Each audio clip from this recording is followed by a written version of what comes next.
Hey, Garage Logic fans, Mischke here, slipping in ever so briefly to mention that I have a podcast that comes out every Wednesday and every Friday, twice a week now. The show is pretty much about everything you care about and are interested in and need in your life and want to know more about. I tailored the darn thing specifically to your liking. I tailored it to your loves, to your true passions. That took a long time. I'm spent. You know what I'm saying? Absolutely wasted. Hello there, you psychotic, lovable, freakish, wondrous sociopaths, beautiful people. How are you? You kind-hearted, twisted, lovely, freakish, whimsical delights. How great it is to have you here with me. My name is Rumpelstiltskin. No, my name's Mischke. I'm still sick. The demon is still inside me. It is not COVID. I've tested negative for COVID, but it is something vicious, predatory. I call it not COVID, but Vidco. I believe I have something called Vidco. Vidco is not as well known, but a virus it is. Vidco has struck, and there's nothing I can do about it but ride it out. But it's been beating up my voice and beating up my very life for over a week now, kicking my candy carcass 6 ways to Sunday. I'm tired of it, but there's nothing I can do but put up with it. I think of what the guys put up with in the ocean when the Indianapolis was torpedoed. I'll never take cold medicine again, Chief. What you want to do, what you want to do, what you want to do, what you want to do. I read a quote today that was a little disturbing. I don't know what I was getting into. I think I was randomly grabbing books off my bookshelf, and I came upon one with a quote from William S. Burroughs. Hold on a minute while I sneeze. It's not coming, but it's teasing me. Anyway, the quote from William S. Burroughs went as follows. A psychotic is a guy who has just found out what's going on. I hope to God that's not true. A psychotic is a guy who's just found out what's going on? Keep me in the dark. No, I don't want to believe a psychotic is a guy who has just found out what's going on. I want to believe the old cookie lady in my neighborhood was the first one to really know what was going on, and when she figured it all out, she decided to spend the rest of her days as a cookie lady, handing out cookies to the children. I like to think she was the first one to find out what's really going on. Not a psychotic! I would have liked to have introduced William S. Burroughs to the cookie lady in my neighborhood when I was growing up. You know, all you would have had to do to make that a disturbing story would be change her sex, make it a guy luring people into his yard with cookies, and all hell would break loose. But this lovely woman, everyone was at peace with her. And what if William S. Burroughs was the cookie guy? Lawrence, Kansas. At the end of that dirt road there, that's Burroughs' house. That old guy lives alone there. Tries to get kids to come down the road by holding up cookies. Look he's holding up one now. Look at that guy. I'm not sure if he's psychotic or not. He claims to know what's going on, which leads me to believe he is psychotic. Bill, don't offer the kids cookies. Americans are falling behind on their car payments. I read that headline today. Americans, in general, are falling behind on their car payments. Record delinquency rates. Consumers apparently are struggling as wages stagnate and unemployment ticks higher. That idea of Americans falling behind on their car payments, it's the falling behind that intrigues me. Actually, just the falling. Just that Americans are falling. I'm getting behind, more and more behind. I'm falling behind. How is this happening? I'm sliding backwards. Oh, God. The ability to pay this off is moving further and further away. I'm never going to be able to catch up now. I'm too far behind. Honey, is the car still out there? It is still parked out front, yes, but someone is out there with a tow truck. No! What is it like, Americans? What is it like out there when you're dealing with the car dealership, purchasing your vehicle? What's it like for you? When you agree to pay off the car monthly over a period of time, what is that like now? Do you level with the person at the car dealership? You are going to be able to pay for this, aren't you, sir? Well, for a while, sure. What I mean is, you'll be able to pay till it's all paid off, right? Well, I'm going to pay a lot of it till it's all paid off, right, sir? I mean, you're definitely going to get some money from me. A fair amount of money, I might add. Well, sir, we're going to need all the money. Oh, all the money, huh? Let's not get greedy here. We all want all the money, sure we do, but let's agree to share some of the money in this world, huh? Let's not demand it all, okay? Sir, all of it means the full cost of the car. You need to pay the entire amount that the car costs. Relax. Let the car payment process begin and see how it goes. Let's not get ahead of ourselves. I'm going to make the one payment next month, and probably another one after that. And as I say, let's play it by ear. See how it goes. Sir, what? Let's not try telegraphing the whole process. Let's not try to read the future. Let's let the future tell us what it's going to be, gradually, over time. Sir, you're planning to skip out on payments, aren't you? Of course I am.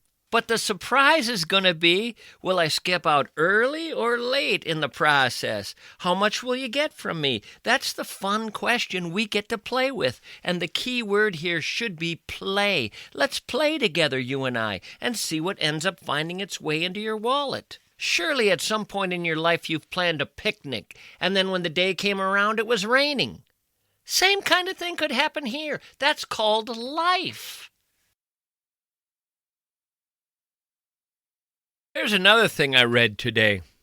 These are just random things I've been coming across. I grab them and I bring them to the show.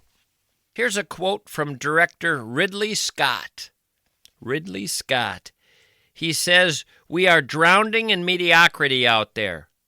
The quantity of movies that are made today, literally millions globally, most of them are crap. So what do? And it's a horrible thing to say, but I've started to watch my own movies, and actually they're really good." We're drowning in mediocrity, Ridley Scott says. The quantity of movies that are made today, literally millions globally, most of them are crap.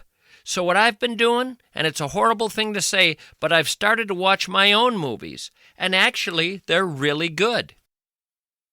I would have liked to have been the guy interviewing him and would have liked to have heard him say that. What are you saying exactly there, Ridley? What I'm saying is, if it's not clear, I make good movies, okay, and other people make bad movies, all right? Thus, when I want to watch movies, I watch my own movies, okay? It's like when I used to go to restaurants and then realized I'm a better cook than the people making this crap. Or when I would talk to people and would realize they're not as interesting as I am, and I would just start talking to myself in the car or in the shower. Some of the best conversations I've ever had, frankly. It's a horrible thing to say, but it's just something I came to realize. I remember being a kid, being in the midst of a prayer while I knelt beside my bed. I was just a little guy. All of a sudden I realized, what does this God person have on me? And I begged religion then and there.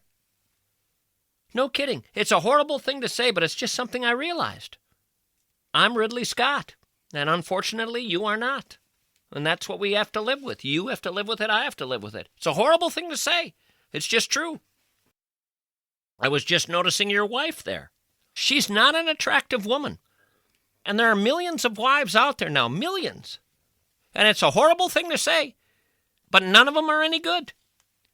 So I just stay with my wife. And I have to tell you, and it's a horrible thing to say, but she's great, and I got the one good one.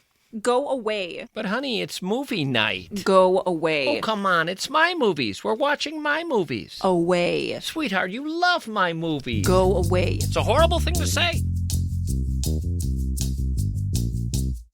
If I were doing an ad for a big-time national bank right now, I'd be telling you how this is the most cutting-edge bank in America today. It offers the newest high-tech app, which is the hippest thing to come along in digital finance technology. And I'm not going to talk that way because I don't do ads for big banks like that.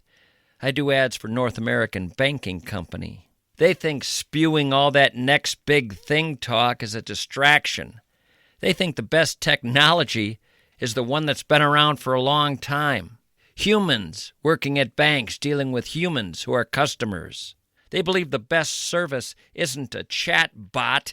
It's a banker who remembers your name, knows your file before you even call. North American Banking Company doesn't spend its capital chasing trends. They spend it building relationships.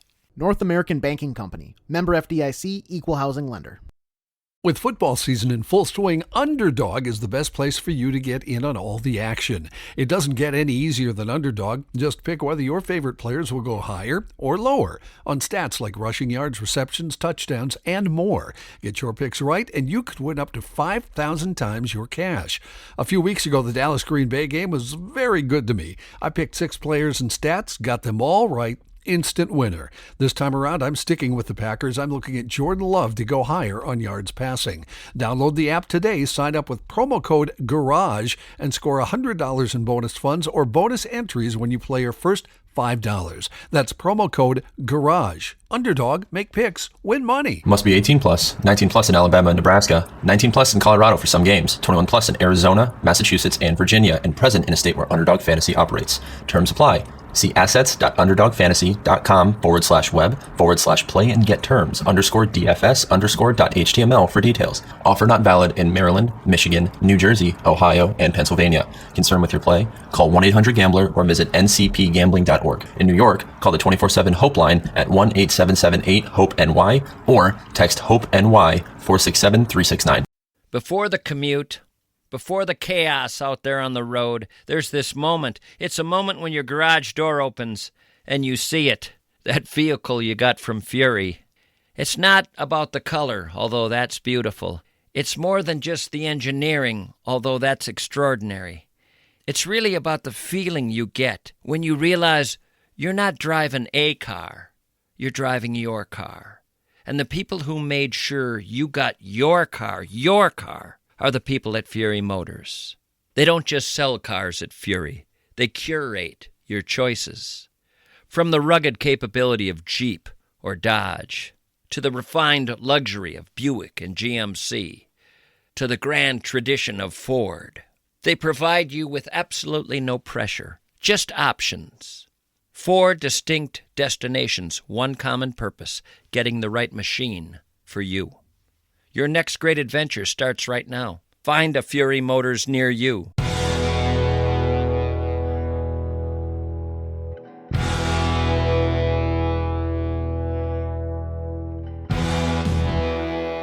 Well, I think it's time to go to the phones. Check in with the listeners. Let's spin the big wheel and find out which listener is going to get a call today. I appreciate all you who've agreed to be on the listener callers list.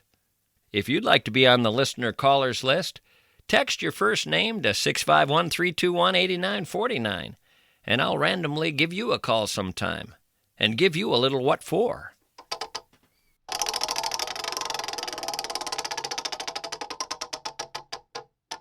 Mike. Good old Mike. Wonder what Mike's story is.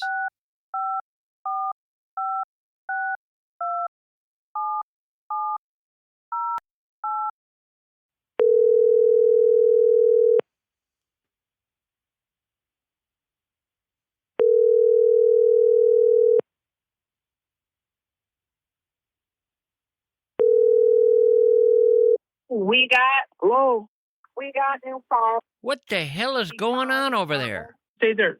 Quiet. Yeah, you stay there. Dogs are barking. I don't hear any dogs. I heard a woman's voice. I hope you're not referring to her that way. That's my wife. Apologize right now to her.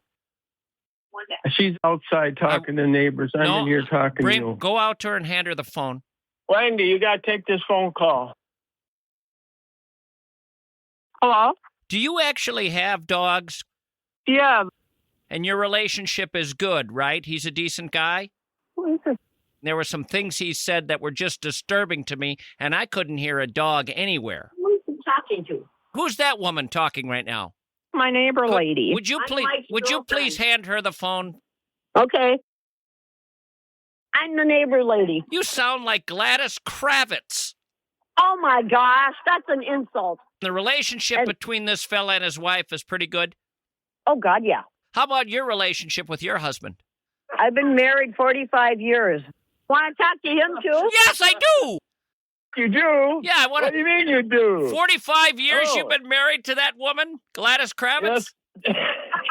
I don't call her glasses. Yes, 45 years for sure. What's your nickname for her? I mean, when no one else is around. No nickname. In all seriousness, does she call you Stud Muffin when the lights are off? No. No. Okay. But you know, when there's frost on the pumpkin, old Peter Duncan. Let me write that one down. Frost on the pumpkin, it's time to dip Peter Duncan. All right, pumpkin eater. I mean, Mr. Peter, whatever the heck your name is. Yeah. By the way, if you're going to be Peter Pumpkin, let's call her Pumpkin Pie, okay? Okay, that works. Good one, bud. That works. Good talking to you. Bye. Hello? Let's get back to the phone call. You better get in the house. I still don't believe you have dogs, but let's talk. You know, I want to tell you before I forget, I met you about 1995.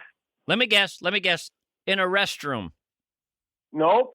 You were riding the local Burlington Northern, and you came up to my work on the track that runs from Minneapolis up to Duluth, and you stopped in Cambridge, and you had a railroad car full of potash you dropped off at my work. And you invited me into the locomotive, and the engineers were like, we got to go. We have a schedule. And you showed us around a little bit. We got to look around inside the locomotive. Yeah, I remember that. I was riding that freight train that day with a couple of angry guys. The engineer and the conductor were about the least pleasant individuals I ever spent any time with, so I think you were a breath of fresh air. I found you and brought you into the locomotive to have someone interesting to talk to, because those guys either had been at it too long or were having trouble at home. Me and a coworker, you invited us up in the locomotive. We got to shake your hand and say, nice to meet you, because we both listened to you back in the old days at KSCP, and I followed you along the whole time. Weren't you a little bit surprised that I was taking a locomotive from the Twin Cities up to Duluth and that I was inviting random people into the locomotive as if it were my train? Yeah, it was awesome. We had the time of our life just meeting you. We were so excited. We couldn't hardly believe it when we saw you. It's like, we listen to you every day. You know what I mean? It was just awesome to actually see you in person and shake your hand and see you. I always wanted to tell you that story. But it must have been a bit strange, because what was I doing taking a train? I mean, I was in the locomotive of a freight train. Wouldn't you at some point say, I understand you're a radio guy. Do you also drive trains around? I don't know. I don't remember it exactly. Well, let me tell you what was happening there. I had decided that the Cowboys were over. The days of the Cowboys were behind us.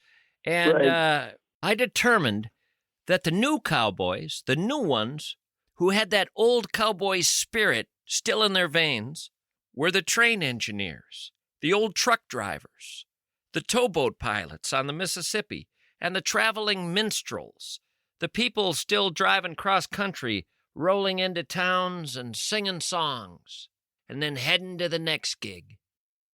And so I wanted to ride in the locomotive of a freight train, ride in the pilot house of a towboat, taking a barge down the Mississippi, ride with a trucker across country, and roll with an old singer and his guitar from town to town. That was that last of the cowboys spirit, and I wanted to know it. And you caught me when I was in the freight train part of all that. You see, deep down in my soul, I always thought I was a cowboy, but not in the sense that I drove cattle or spent time in rodeos, just that somehow the spirit of the cowboy in America was in me. It was just a spirit. I thought it ever since I was a very little kid. And then over the years, I would try periodically to live the life of a cowboy, but not, again, the cattle guy or the rodeo guy or the guy who has a shootout at the OK Corral, but the guy who just lives wild, just lives like a free man on this earth. I pulled it off for a lot of years. I remember one time I hopped a freight train. It was after my junior year in high school, and I got out to Montana. I get to this ranch in Circle, Montana, and they have these horses. And this guy there asked me if I want to go out riding. And I was a teenager, and I jumped on one. Well, let me tell you something.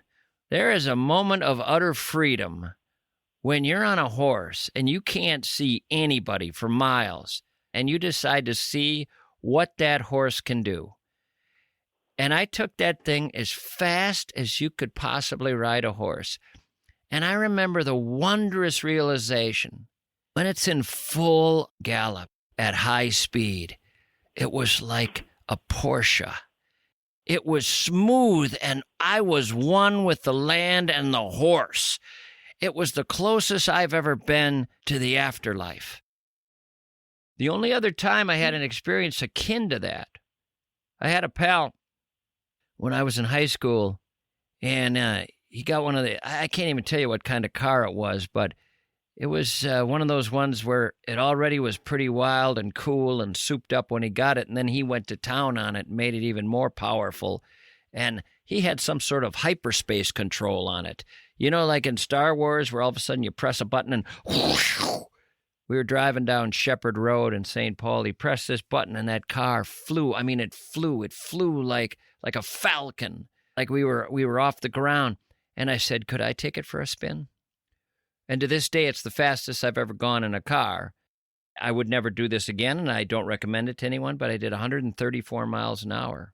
And at 134, once again, you become one with the car, one with the road beneath you. Right, there is no time. We should have died that night, and sadly, he did die a year later. Again, I'm not condoning any of this stuff. I'm just trying to isolate the moment of oneness and also the moment of being utterly wild and free on this earth. Those are moments, and they don't happen often. How about you? You ever have anything like that? Well, fastest I had my motorcycle was up at about 150, 152. I was screaming. Well, you're a maniac. I used to have a motorcycle, and I'd never do that. It's one thing to be in a car, belted in. On your motorcycle, you did that. Wow. By the way, mine was at 3:45 in the morning. There was no one out there. Oh, yeah. It was. Mine was about 1 in the afternoon. You know, the image in my head right now is of you cartwheeling through the air. I'm picturing at least 27 cartwheels as you're flying. I don't know what you hit, maybe a deer. And as you're cartwheeling 27 times, 26, 28, somewhere in there, I'm thinking to myself, I wonder if time slows the way people say it does in these accidents. And I wonder if he has time to think, that's cartwheel number 24, 25. I should have gone 55 miles an hour. How old were you? Probably about 25. Your brain was fully formed. Once you're 25, your brain's fully formed. Mine was not. I was a teenager. I was stupid. Consequently, in the afterlife, I'm not going to have to do penance for that, but you are going to suffer greatly. Have you ever been to hell? No. Have you been to the western suburbs of the Twin Cities? It's the same thing. Yeah. The same thing. Yeah. Same thing.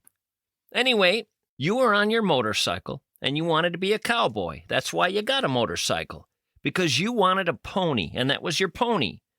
And you rode like I did across that Montana landscape. You opened it up. and the whole world became the great frontier, and a spirit arose in you. I can almost feel it coming right through you. Anyway, after I got done with that locomotive trip, the one where I met you, I did my last little run with the traveling singer. I had already gone down the Mississippi in a towboat and driven cross-country with a trucker. So the last thing I had to do was go traveling with this singer, guitar player, fella named Ramblin' Jack Elliott. Went on a little tour together, kept him company. Anyway, after taking that locomotive, after riding the Mississippi, after taking a cross-country trip with a truck driver, I became a father for the first time, shortly after those trips. And I looked at that little guy, and I said, "You're looking for your cowboy soul, aren't you, kiddo? Where are you going to find that in this day and age? The cowboys are gone, little guy." He had this mop of reddish, tangled blonde hair and a chubby face. And he looked up at me and seemed to be telling me that I was the one with the assignment to go help him find his cowboy soul. I had to go out and help him discover it. So I turned to the only cowboys I knew who were left, and I wrote a song about it all, and I called it Cowboys.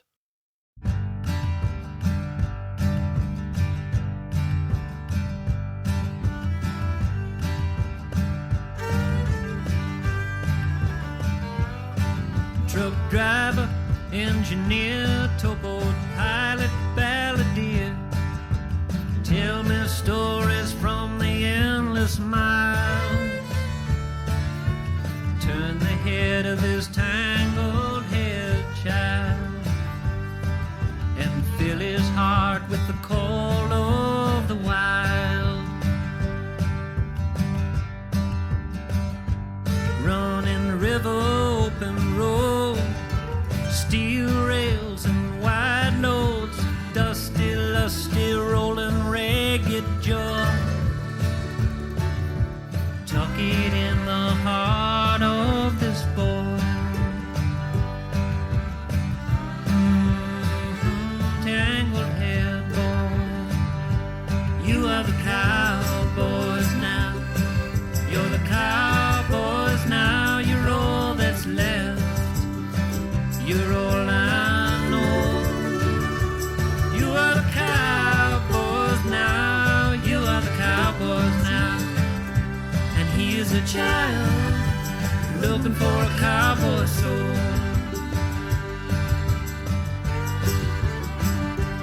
I'm his daddy, he's my son. There's so much living to get done. One day they'll come and tell him to fall in line. Make the wind his angel, make the stars his guide. You are the cowboys now.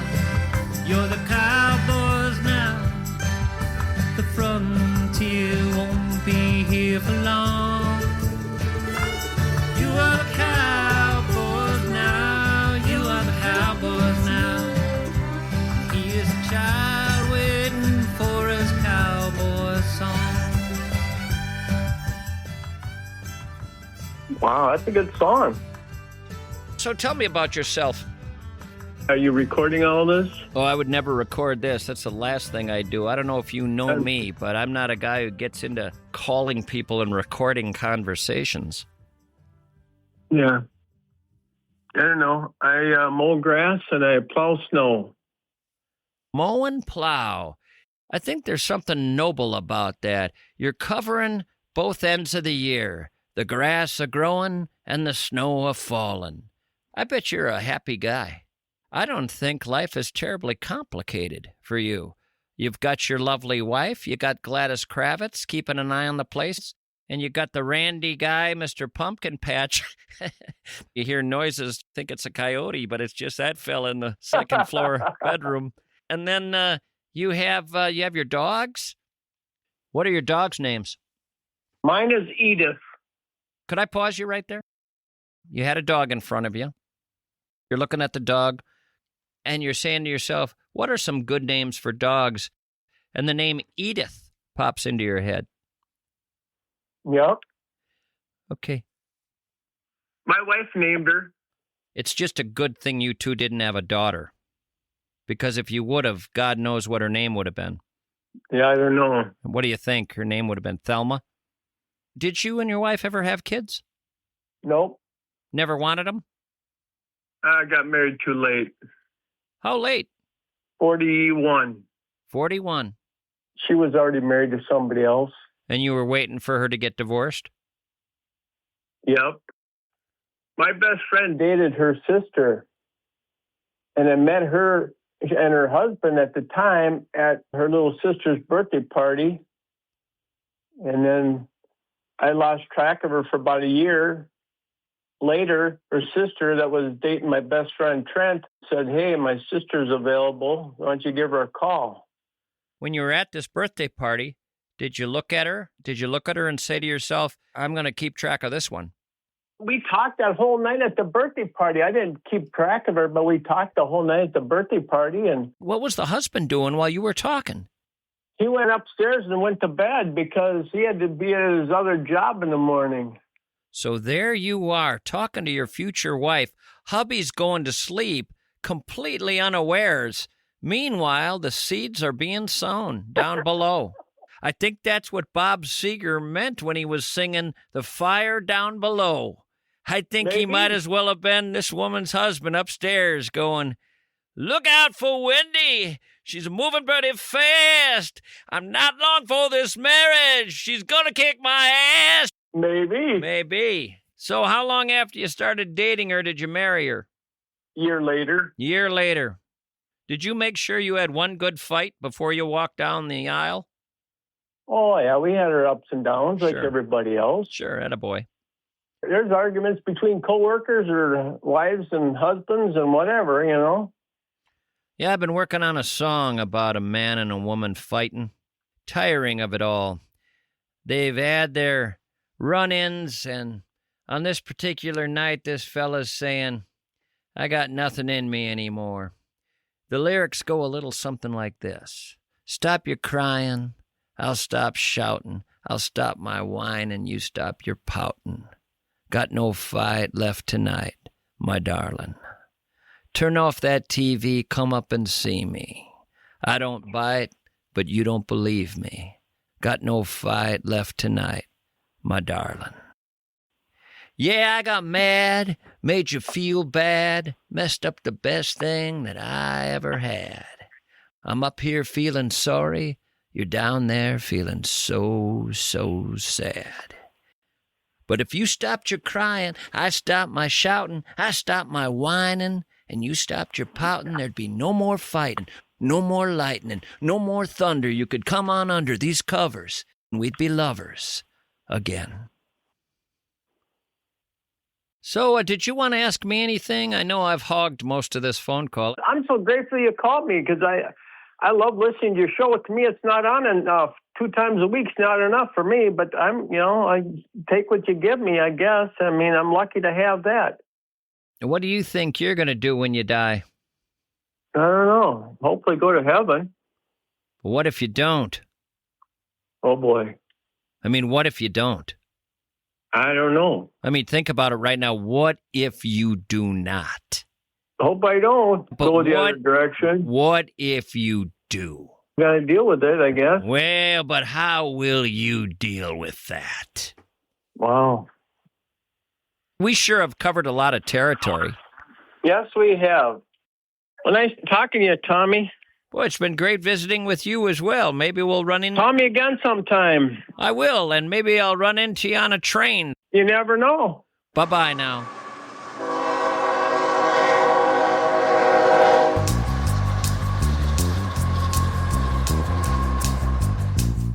When was your house built? 1980? 1950? Maybe it's a classic turn-of-the-century landmark.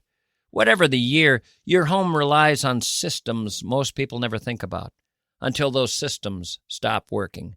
That's where Minneapolis-St. Paul Plumbing, Heating, and Air comes in. They've been taking care of Twin Cities houses since 1918. They've mastered every furnace, every boiler, every pipe, and every AC unit. They didn't learn heating, they grew up with it. They didn't learn plumbing, they wrote the book on plumbing. From the temperamental steam boiler in a brownstone to the latest high-efficiency heat pump, mini-split, whatever, their technicians are simply on a different level. I like to call it mastery. It means the job's done right the first time. And not because Minneapolis-St. Paul Plumbing, Heating, and Air is guessing, but because they've seen the problem and solved it 1,000 times before. Remember, they've been around since 1918. Call MSP Plumbing, Heating, and Air. Football season is in full swing, and Underdog is the best place to get in on all the action. Playing on Underdog is easy. Just pick whether your favorite players will go higher or lower on stats, whether it's rushing yards, receptions, touchdowns. Get your picks right, and you could win up to 5,000 times your cash. This week, I'm looking at the Packers game and picking my favorite back, Josh Jacobs, to go higher on rushing yards, and for Micah Parsons to go higher for sacks. It's so easy. Download the app today. Sign up with the promo code GARAGE to score $100 in bonus funds or bonus entries when you play your first $5. That's promo code GARAGE. Underdog, make picks, win money. Must be 18 plus, 19 plus in Alabama and Nebraska, 19 plus in Colorado for some games, 21 plus in Arizona, Massachusetts, and Virginia, and present in a state where Underdog Fantasy operates. Terms apply. See assets.underdogfantasy.com/web/play and get terms _DFS_.html for details. Offer not valid in Maryland, Michigan, New Jersey, Ohio, and Pennsylvania. Concerned with your play? Call 1-800-GAMBLER or visit ncpgambling.org. In New York, call the 24/7 Hope line at 1-8778-HOPE-NY or text HOPE-NY 467-369.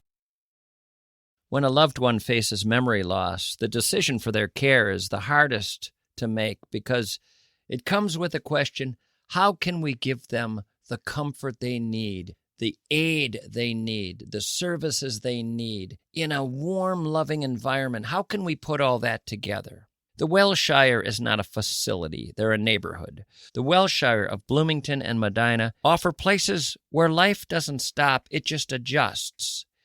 At the Welshire, days are filled with purpose and familiarity.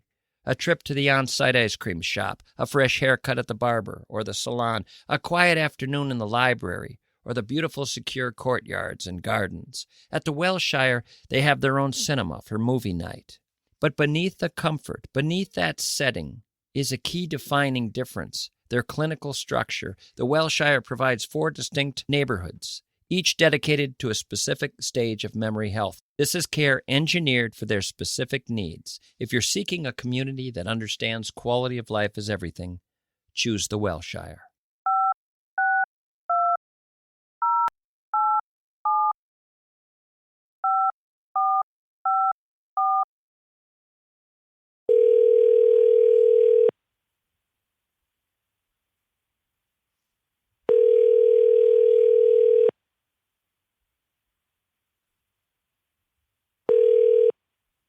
Hello? Guess who this is? Mischke. You're darn right. How you doing? I'm well. Boy, sounds like a lot's going on over there. What do you got going? There's a lot going on. I'm at my shop right now where I work. What's your shop? I'm a screen printer. My business is in an old warehouse building, kind of like a bomb shelter vibe. Just one of the super old factory buildings in northeast Minneapolis. I don't know anything about the screen printing business, but can you make a living? Yeah, I mean, it's a miracle every month, but you definitely can make a living. We get to print a lot of cool stuff for a lot of local artists. I moved up here with my partner to take over the business. From where? I'm from Kansas City, Missouri. Good old Kansas City. I really like that town. I used to live in Lawrence. Yeah, I spent a year living in Lawrence, Kansas, and that was just 25 miles away, so I went into Kansas City all the time. I remember your road show when you met Superman Jesus. Did you know Superman Jesus? I knew him like everyone in Kansas City knows him. I remember hearing that years ago. And then my partner moved to Independence, Missouri for artist residency, and we listened to that episode where you talked about the hair museum. Yeah. We visit there pretty often. So after hearing that episode, the next time we were in town, we drove out to it. Yeah, that whole area provided a lot of subjects for road shows over the years. I met a nudist in a town of 150 people. He was very serious about it. It wasn't a religion, but it was a very, very important sacred lifestyle to him. And I actually was fascinated by his story. I learned more about nudists talking to him than I ever would in anything I've ever read. The powerful thing he said that I still remember to this day was he was 15 years old, and it was the first time in his life he went to bed with no clothes on, and he got under the covers, and it was like he was born again. He just realized, my God, this is incredible. And he just never wanted to wear them again, but it was that weird moment of climbing into bed at 15, first time you've ever experienced this, and it being almost a religious experience. And he just never wanted to wear them again. Of course, he did when he had to, but otherwise, at his house where I visited him, he had built about a 10-foot high fence around the yard. But the whole town knew him, and interestingly, they were pretty good to him. Some kept their distance, but nobody really bothered him. So there was that guy. And then I remember another guy who was a prepper. He was in his 20s, and he was getting ready for the end of the world and really covering all the bases. And I met him in a park somewhere in Missouri and went over all his plans for the end of the world. The Midwest is full of amazing and weird people. I love it. It really is. People think it's a lot more boring than it is, but it's like literally there's everybody. And most people don't care. Like you're saying with the nudist, most people don't really care what people are up to, actually. No, and actually you can find in most small towns the odd guy everybody knows and sort of protects. You know, don't make fun of him. We can every now and then, but don't you make fun of him. He's our weird guy. I remember in Lawrence, Kansas, there was a guy who would wheel around a nude mannequin in a shopping cart. And I learned from the people on Massachusetts Avenue there that, no, he's okay. He's been around here for years. There's something a little wrong with him, but he's a good guy. He's all right. And so he was protected. In Lawrence, they had the Museum of the Odd. Did you ever go there? No, I don't think so, but I've heard of that place. My favorite thing in Kansas City, and I did a show on this, is it the West Bottoms where they have the haunted houses? Mm-hmm. That is the area where the haunted house as an entertainment venue where it was born. Kansas City gave birth to that whole concept, and they still do it better than anyone else. That's so crazy. I didn't realize that. I know those old buildings. The crazy one they had that I went to, you entered on the main floor, and you began to go up floor to floor to floor. It was all in the dark, and terrible things would happen as you arrived at each floor, and you were constantly terrified that something was going to grab you, and then you'd get to another floor, and you just didn't understand what the end game was here, and it got worse and worse, and then all of a sudden, at the very top of the building, so maybe 5 stories high, you entered a room, and there was a bar and lights and lovely music and happy people, and everyone was dressed in white, and it was, come on in, pal, welcome, what can I get you? And you didn't get it at first, and then you realized you're in heaven.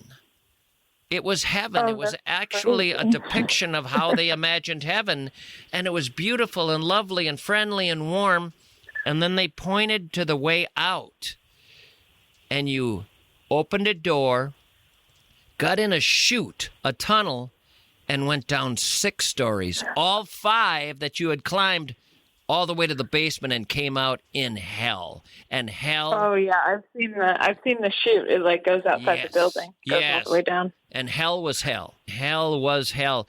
And I thought, well, if nothing else, that's the most creative operation I've ever encountered. But when I got out down at the bottom in hell, there was a guy there who was holding a real rat, an actual rat, and he was putting the live rat in his mouth. Oh, my God. They went all out there. They went all out. And then you could go a half a block over to the next haunted house. I loved hanging out there. Mm-hmm. That's where I was born and raised, so yeah. I absolutely love it there. We visit pretty often. It's only 6.5-hour drive from exactly the Twin Cities. 6.5. A lot of people don't realize that. They think, well, it's got to be a lot farther than Chicago. Nope. I used to barrel down there regularly, 6.5, boom, right there in the heart of Kansas City. How do you like Minnesota? I've loved it.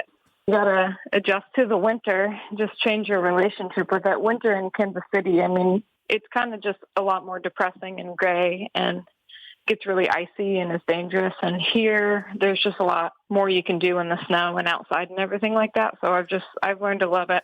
I love the heat and the sunshine, so it's kind of crazy being here, but it's really special. I've loved living up north. I never thought I would live here, but I've really loved it. I wrote a book about embracing winter. Yeah, I've got it. Me and my partner Tori came to your book signing and met you. Oh, good. Bought the book. When was that? 2 years ago or so? Oh, well, I'm glad you did. I was just going to say there's some information there that's helpful. When you were born and your parents gave you the name Hope, was there a reason for that? Yeah. So when my mom was 2 months or something into the pregnancy, she lost the baby and then went into the doctor, and then they went and looked and found a heartbeat. So apparently I had a twin. So after that, the rest of the pregnancy for 7 months, she was at bed rest and just taking it really, really easy so she didn't lose the other baby. And so it gave her hope to hear a heartbeat. It's such a lovely name. First of all, it's a lovely word. It's just a lovely word, maybe one of the loveliest ever. And then as a name, it's very simple and very easy. It's got a lovely sound to it. I'm surprised it isn't used more often. My parents did pretty good, and they were pretty thoughtful naming everybody. How many were in your family? I have 12 siblings, so What? 13. Your mother had 13 children? Yeah. And she was going to have 14. That would have been the other one if she had the twin. She actually started, my oldest brothers are twins, so she started with twins. So she potentially could have had a second set of twins. Yep. Yeah, she's crazy, though. She started with twins, and then, so she'll tell people, she goes, oh, well, I mean, I started with twins, so it was just easy after that. Yeah, What? My mother used to be jealous of anyone who had more kids than she did. She had 8. She wanted 10, but she started to have miscarriages and couldn't have any more babies. But boy, was she jealous anytime she found someone with 13. Are all 13 still alive? Yes. That's rather extraordinary. I may have a twisted view of this, but I think it's astounding to make it to adulthood. I think it's amazing when any kid makes it to adulthood. I absolutely agree. It's a complete miracle. I'm 32 or 3, something like that. But I remember when I turned 30, I was like, oh my God, I made it through my 20s. I can't believe it. It really is a miracle. I totally agree. All the different ways there are for it to go south, all the different times that there's a close call. And I mean little things. I remember one time I was stepping off a curb in Chicago, and something caught my eye, and I turned and stepped back up because I just thought something was happening that I should take note of, and it turned out to be nothing. But in the stepping back, a car sped by about 6 inches from me at a high speed. That would have taken me out. I would have been finished there. Now, that's one moment, just one moment, and there are so many of those, hundreds of those throughout a life. So when you get to adulthood, it's shocking. And then the fact that 13 are still around. I know. The amount of times my family's been to an emergency room. Yeah. Just out of control. Yeah, exactly. I mean, my brother got hit by a car doing 60 miles an hour on Highway 8 in Wisconsin at 9 years of age. Went flying through the air, was in a coma for a long time. I mean, who survives that? What 9-year-old can get hit by a 65 Chrysler on Highway 8, barreling down the highway at 60 and survive? He was picking up a dead bird. There's so many ways to go. Crazy. Well, I'll let you go. I've enjoyed talking with you. I'm glad I caught up with you. Thanks for talking. Yeah. Thanks for everything that you do. It's brought a lot of joy and entertainment and laughter and probably a little bit of tears. We've listened to probably most of your episodes on a drive, either to Kansas City or on the way back or on road trips. So when episodes come out, we would always save them for a little bit until we would go out of town so we could listen to Mischke. Well, that's great to hear. I do always believe the road is the best place for listening. I've always thought the car is the ideal spot. Mm-hmm. Well, Yeah. Is it Tori? Tori Yeah. is your partner, right? I do actually remember you guys now. You met me at the Dubliner. Yeah. I just flashed on it. Anyway, the reason I wanted to get her name right, I was going to leave you with say hello to her. Oh, I will. Thanks so much, Mischke. Yeah, you bet. I'll see ya. Bye-bye. All right, we'll take a break. Back on the other side. In the world of investing, there's no substitute for experience. The markets shift, the landscape changes, but the core principles of building and protecting wealth, that remains constant. For over 40 years now, Josh Arnold has been guiding clients through every economic cycle, every boom, every downturn. He's not learning on your dime. He's applying 4 decades of tested, proven wisdom to your future. When it comes to retirement, you deserve the best. Someone who can clearly see where you are and expertly chart the path forward. That's Josh Arnold. His experience is your greatest asset. Right now, you can tap into that asset. He's offering you 48 minutes free. Call him, 952-925-5608. Investment services offered by Josh Arnold Investment Consultant, LLC, a security and investment advisor. Past performance is no guarantee of future results. All investments involve risk. Tommy Mischke is a paid endorser. You don't just need eyewear, you need to see. You don't just want glasses, you want art. Spectacle Shop. Step past the ordinary, step over the boring, step around the mundane, push aside the typical, the expected. Visit Spectacle Shop, a sanctuary for the truly visionary. They don't follow trends at Spectacle Shop. They curate beauty. They define style. Their collection contains the largest volume of authentic vintage frames in North America. You'll find designer frames at Spectacle Shop that the rest of the country won't see for another few months. They don't outsource trust. Their doctors are on staff because vision is too important for compromise. Prescription perfection? Guaranteed. They don't send your lenses out like others. They have an in-house lab. Your lenses are made right there, and the result speaks for itself. Readers of the Star Tribune have chosen Spectacle Shop, best eyewear shop in the entire state of Minnesota, 5 straight years in a row.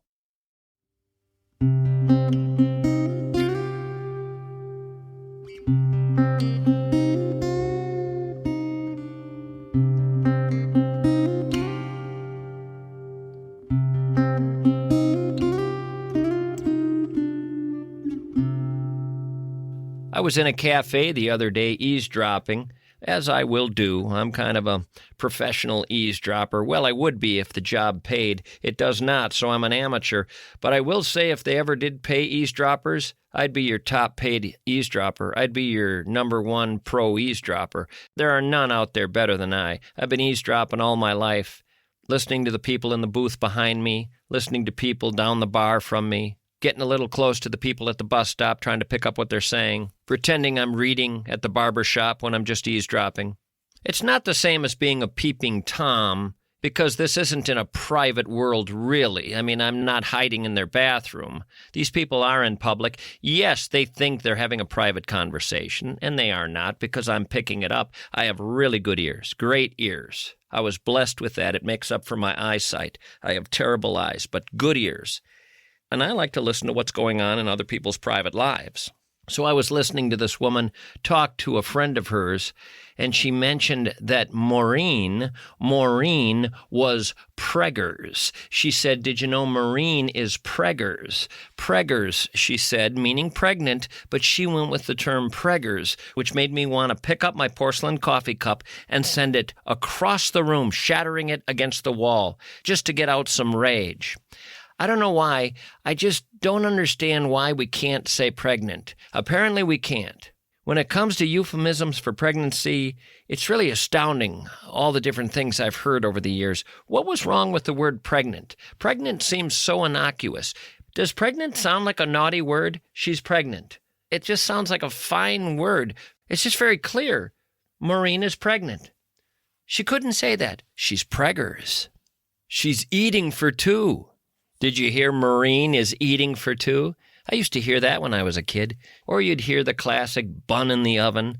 Bun in the oven. That also made me want to hurl a coffee cup across the room. Bun in the oven? I watched my gerbil when I was a little kid eat its newborn baby. And that's what I would think of every time after that when I would hear bun in the oven, because it sounded like they were waiting for it to be done so they could eat it. Throughout history, they've had all sorts of euphemisms for pregnant, because you just didn't say that word. Here are some old ones you've probably never heard. These are old, antiquated euphemisms for pregnant. Apron up. Eating dried apples. In an interesting situation. In the pudding club. In the spud line. Knit. K-N-I-T. Knit. Maureen is knit. And my favorite? The rabbit died. The rabbit died. I don't know where to begin with that one. Apron up is a nod to women wearing aprons to obscure their pregnancies. It also can refer to the inevitable raising of the apron's profile as the baby grows. Eating dried apples, the expression dates back to 19th century America. Dried fruit swells when placed in water. In an interesting situation. Charles Dickens would write that. A particular character in his book was in an interesting situation. Goes back to the 1700s. In pod. That was another one. In pod. That goes back to the 19th century. And they also said put in pod or put into pod. The way someone might say got knocked up. Knocked up. That may be the most disturbing of them all. Knocked. Knocked around. She got knocked around for a while and knocked out, and then she got knocked up. Well, put that guy in prison. In the pudding club. In the pudding club. British used to say that. Because a pregnant belly is round like a traditional British pudding. It never caught on in America, but the Brits loved, she's in the pudding club. Look at her.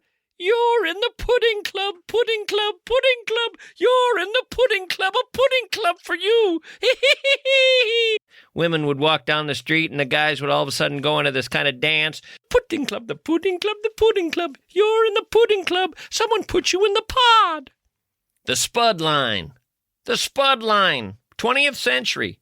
Its roots are unclear. Knit. Knit. Had nothing to do with knitting baby clothes.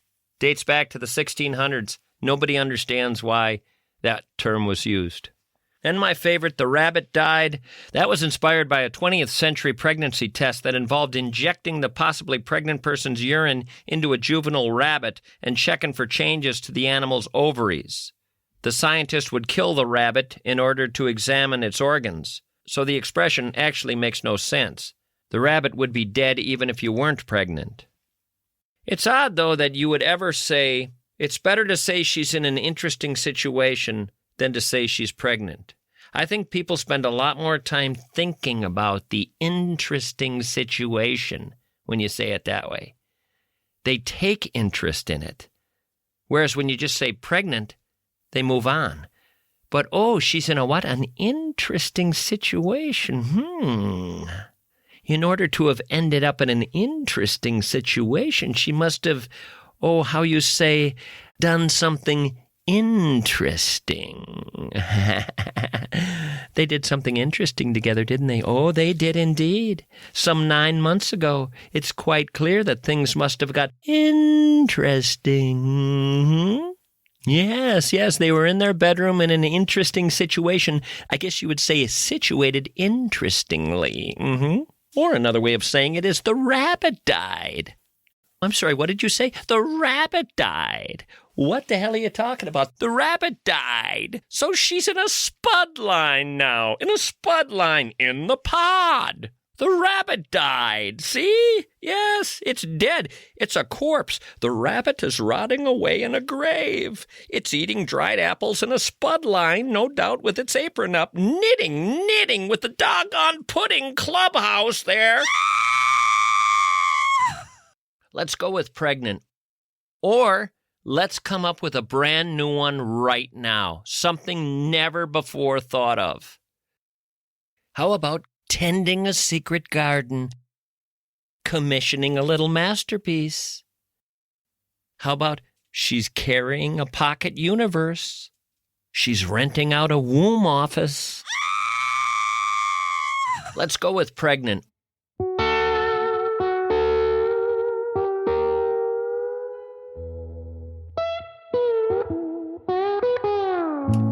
And that's about gonna do it for this show. Thank you all for hanging out with me. We'll do it again real soon.